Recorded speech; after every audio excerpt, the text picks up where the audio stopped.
You opened your front door on a Tuesday morning, and something was wrong with the neighborhood. You stood on the threshold for a moment, coffee in hand, and you looked. The street was the same. The Harrisons' blue house directly across, with the magnolia tree that drops petals on the sidewalk every April. The Delacroix family's van parked at the curb, the same dent in the rear panel you have noticed for 3 years. The Kellermans' driveway, empty, because they both leave early. The oak tree at the corner, older than any house on the block, its roots buckled into the sidewalk where the city refuses to repair. Everything was exactly right. And something was wrong. You stood there longer than you needed to. You let the coffee go tepid in your hand. You looked at each house in sequence, the way you sometimes count things when you are trying to locate the source of an unease. 1, 2, 3, 4, counting the familiar things, letting the familiar weight of them settle you. It didn't settle you.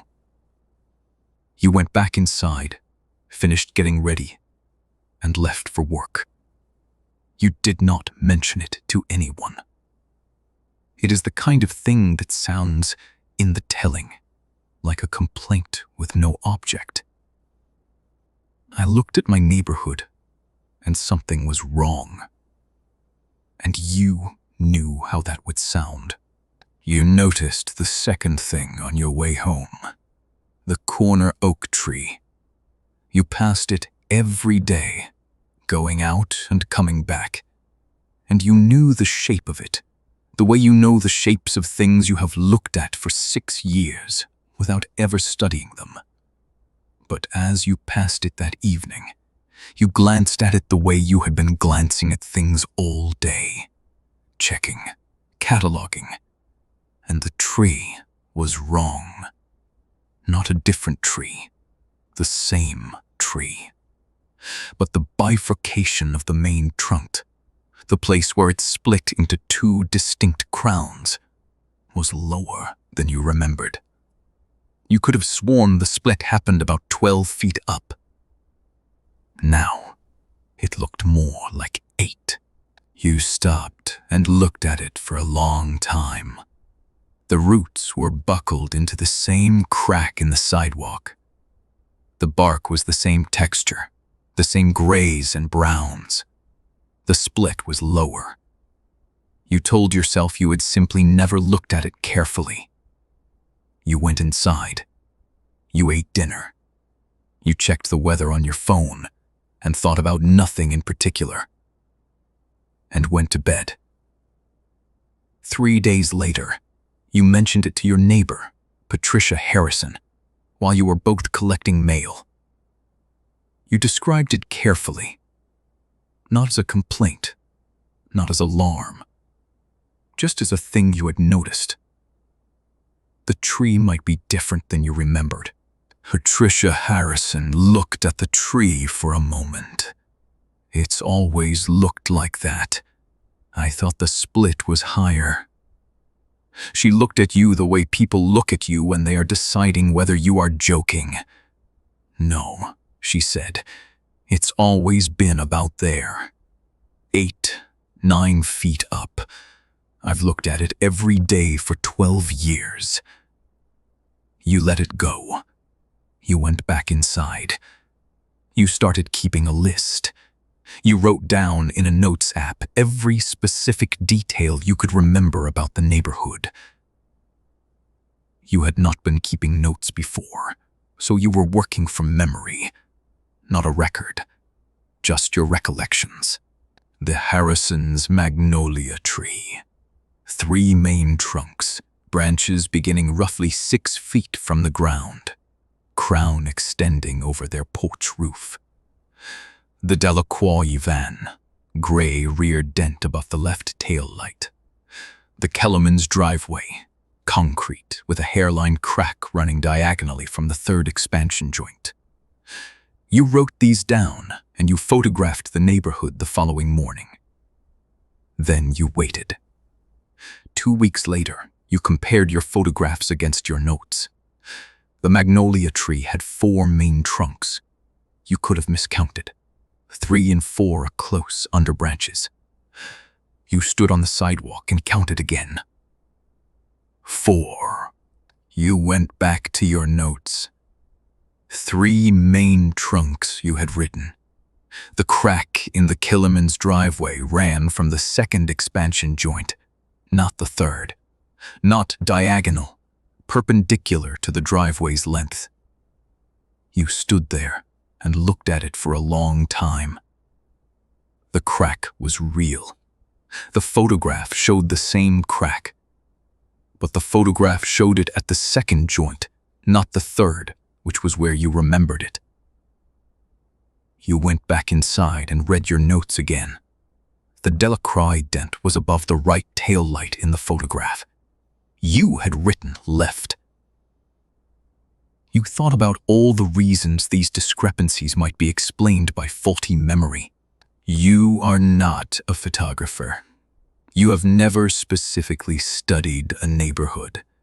Details of peripheral experience are notoriously unreliable.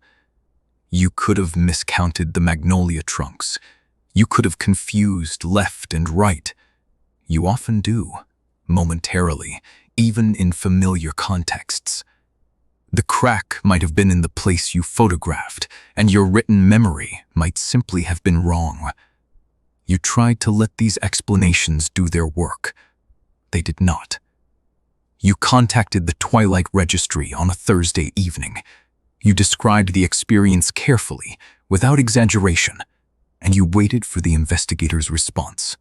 The investigator, a woman with a careful, measured voice, asked you several questions. Did the wrongness feel like a visual discrepancy, or more like a sensation? Did it correlate with a specific time of day? Had you experienced any disruption to your sleep pattern in the weeks prior? Were there any gaps in your memory of the neighborhood? Moments where you could not specifically recall what you had seen? You answered as honestly as you could. She told you about neighborhood displacement. It is not, she said, a phenomenon the registry fully understands. What the registry knows is this.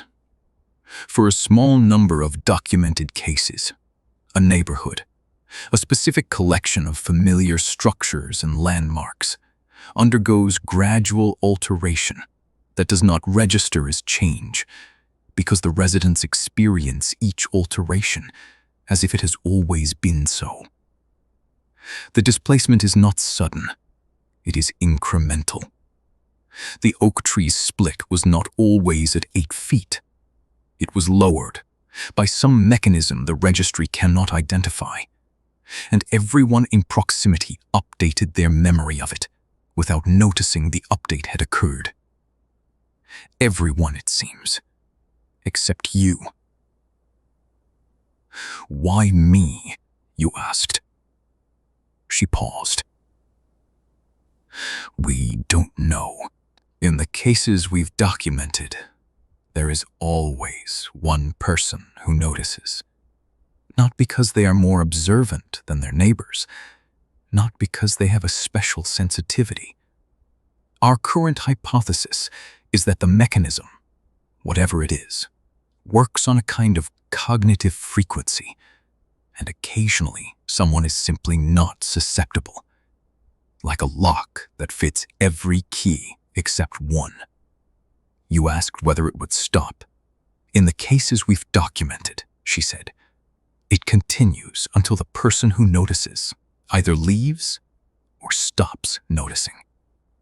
And if I don't leave, she was quiet for a moment.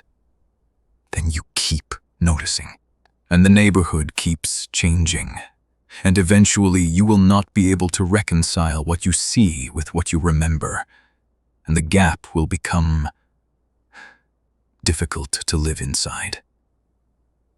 You thanked her. You hung up. You looked out your window at the street.